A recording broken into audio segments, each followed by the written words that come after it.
What's going on, YouTube? Hey, something's been bothering me really bad on my truck. I can't look past it. You know, once you find out something about your own vehicle, you can never unsee it. I was washing my truck last week. I was looking at it from the side profile, and I noticed that my cab and my bed was kind of leaning into each other. I pray it's the cab mounts and not no frame issues, anything like that. But let me go ahead and show you what I'm talking about. That's how she's looking from, like, you know, the front profile. And when you come to the side, you might be able to see it a little better. You see how the bottom of the cab got like maybe like a 2-inch gap, and the top got about a 1.5. I pray it's just the cab mounts in the rear that done gave up. But now I done seen it, I cannot unsee it. So let's go ahead, let me go ahead and show you the mounts I ordered. Got them off of Amazon. Let's open them up and check them out. You see what I'm talking about more? I'm gonna get a close up on it. I can easily fit like 2 fingers in here. Pause. No diddy. I can go up and I cannot fit the 2 fingers no more. Maybe a finger and a half at the most. Also, this is like a 1/4 inch difference than here. So hopefully the cab mounts take care of this issue. So I've done it a few times now. There's a couple tricks I hope I can teach you to make your life a little easier. What you want to start with is loosen up all of the cab mounts. The 2 in the front of the radiator, the 2 in the middle, the 2 in the rear. Loosen up every single one, but keep very little thread on the bolts so the cab doesn't move everywhere when you go to jack up one side. That's step number 1. Second step is to have a jack, like a 3-ton jack on the corner that you're working on. And you're gonna put another jack in the front. So when you pick up this right side right here, pick up the front at the same time, and you can knock out 1, 2, and 3 mounts before you even start on the other side. Just knock out one side at a time. Hey, so what I should have said was step number 1 was spraying the cab mount bolts prior before starting to work on the truck. Last week, I sprayed my cab mount bolts with WD-40, and about 3 days ago, I sprayed it with PB Blaster. That's step number 1. So after you do that, wait a couple days, and then watch this video again and start on it. So after a couple days of letting the bolts soak, I'm gonna go ahead and throw my mechanic shirt on, get down there, and I'm gonna show you what bolts to take loose. That's the part number off of Amazon. I'm gonna put the link in the description. It didn't come with no instructions though, so I really don't like that. I actually had to get online and look up this part number and, you know, figure out which one is for the rear, the front, the radiator core. But after you figure out the part numbers on everything, then it's pretty straightforward. Hey, so once you lay down on the side of the truck, this is the rear cab mount. That is the front cab mount. They are size 15 millimeter, by the way. And also, if you want to test yours, you crawl up underneath here, you grab the bottom bushing, and let me get you a good angle.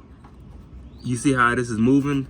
That means it's completely wore out on the top, letting it drag down a little bit. Let's go ahead and zip this one off, zip that one off, and just leave the bolt threaded in a little bit. And all you want to do is get all the cab mount bolts hand tight, hanging on. So when you jack it up on the other side, it'll have enough room for this side to hold and not slide off. But since I'm starting with the right side, I can go ahead and take this bolt all the way out and leave the other side like this. I'm gonna show you guys where the front one is. Car leave the front, there it goes right there. But the trick is on this one, it's the same thing, a deep 15 on top, but the nut on the top spins also. So you have to get a wrench between your grill. What I'm gonna do, I don't wanna scratch mine, so I'm gonna go ahead and take my grill off, put a wrench on the top and hold it, come back down here and zip it off. Hey, so now you got the grill out of the way. This is the bolt I'm talking about. You put a little 15 mil socket on top, 15 on the bottom, and it'll come right out. Never mind, the bolt on the bottom is an 18 millimeter, and the bolt at the top is a 15 millimeter. And I just want to remind you to hold on to your big washers because you're going to be reusing these. But look how crusty this one was. So yeah, I'm feeling pretty confident that it's the cab mount bushings. And you know what else I want to tell you that I'm very excited to find out? If my hood, the gap right here, the highness of the hood, if that's part of the cab mounts or not. because I contacted 2 people on the hood, and I was like, hey man, the hood must be defective because it's higher than my fender.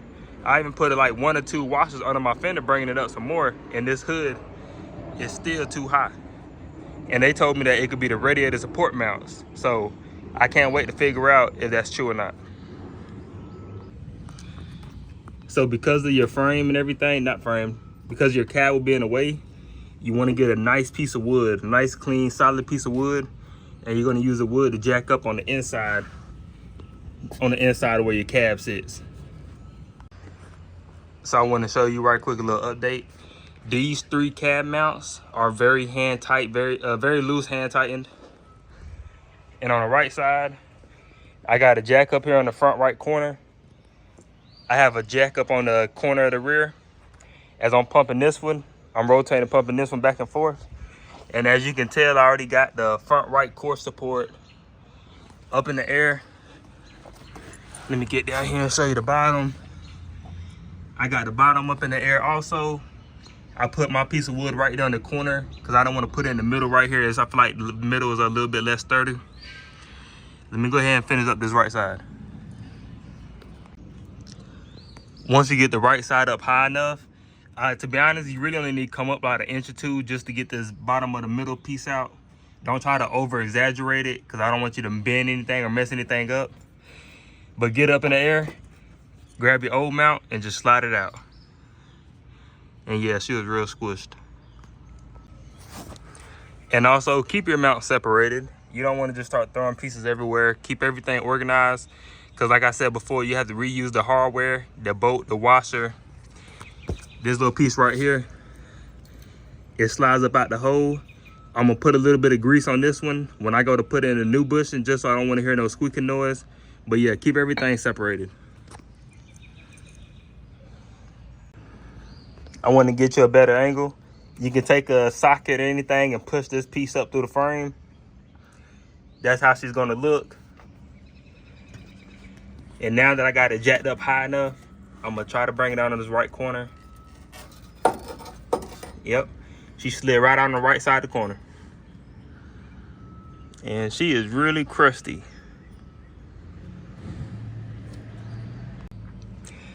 Now's a good time. Take a wire wheel, go around this middle piece, go around the top of the surface, the bottom of the surface. You can hit it with some black spray paint if you like, but now it's time to get it cleaned up, prep for the new bushings. Always triple check your bushings before you put them in, match them up. For the front radiator core support bushing, the upper bushing that sits down into the hole is part number 4076. That's the big one. The one that sits at the very bottom is part number 4078. I'm gonna take a wire reel, clean this up. I'm gonna sit this down in there. I'm gonna put a little grease on just the front piece, the back piece right here, and a little bit on the inside. I'm gonna put a little grease on this shaft before I put it in, and hopefully everything goes very smooth. I don't have no lithium grease, but I do got some wheel bearing grease. So today, that's what she's gonna get. Put a little bit right here on the shaft. You never want anything going in dry. I got some right there. I'm gonna go ahead, hit the top main surface, hit the bottom surface, put some right there, it won't hurt. And I'm gonna stick some inside the middle piece too. And now, perfect. Let's go ahead and knock out the bottom.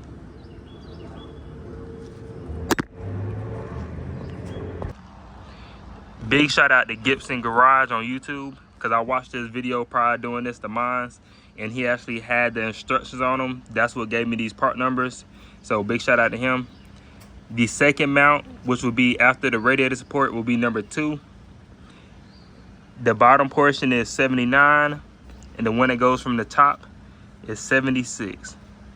And then the very third mount, the very far mount in the back, the top will be 4079, and the piece that go in from the top will be 4077, and this is the bottom one. So that's number 3, this is number 2, and I already put in the radiator mount. And you might keep saying, why do I keep saying to keep everything separated or to double check the mounts? Because you don't want to do all this work, put the mounts in, and your cab lean even worse before because you got them swapped around. I've done that the very first time I did it before. So yeah, keep everything separated. This is the rear, that's the middle, and I already got the front one in. And they go in just like how you took them off. Grab the mount, slide the mount in there, let it drop in and rotate a little bit just to line up where, make sure everything get the grease on it. I don't know why I'm saying lined up. And then when I lower it down, it's gonna sit down. You're gonna put the bolt through. Put the bolt through this at the bottom. Very easy to do. So now I got this complete right side done. I got the first one in, the second one in, and I got the third one in. You just want to leave this bolt extremely loose. You just want to keep it a little threads on there to keep everything aligned. I'm gonna go on the other side and do the same thing. Hey, I got all 6 sides completely done. I'm tightening up these top 2 right here so I can put the grill back on and put it on the floor. And then I'm going to tighten up the rest of the 2 on the corners on each side. And we'll see how it looks. But yeah, don't forget to tighten these up before you put the grill on. So 2 good things out of 3. It was time for a replacement. As you can tell, a lot of these were just falling apart.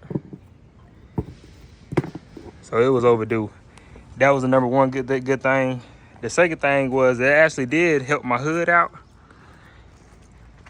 It's gotten very, very small now compared to at first. It literally stuck out that much. So that's another win. But sadly, it still got a little lean to it. It's straightened up a tiny bit now. Let me walk up on it. This line is almost parallel with this line, but I still have this uneven gap. So what I'm gonna try to do is loosen up my bed and adjust it and everything.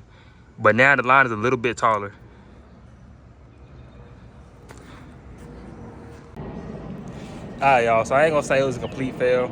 It did fix the hood gap. So it is indeed, it would help bring the fender up a little bit. If your hood is higher than the fender, it worked for that. And it brought my rear up a tiny bit more, but my gap is still off a little bit.